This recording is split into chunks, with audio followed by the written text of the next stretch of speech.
I feel like there's a big gap in podcasting where like this is information that I think is has been readily available and has been used across many other medias before, this sort of like data first strategy.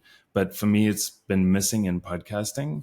And I think as the industry grows, as the industry matures, as more people enter the space, more people from other industries enter the space in sort of formal marketing positions, they're sort of looking for this data. They're sort of looking for the ability to use these strategies, to use a data first strategy when they're promoting their podcasts.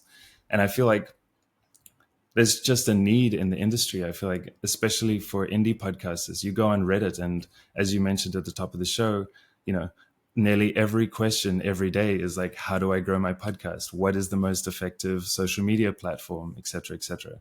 And I think there's a lot of advice on there that sort of ranges from, are you making good content, to very specific advice and maybe not so helpful advice around like, well, you can focus on Twitter, but don't expect a lot of people to convert from your social media into your podcast, but still do it because it's really important.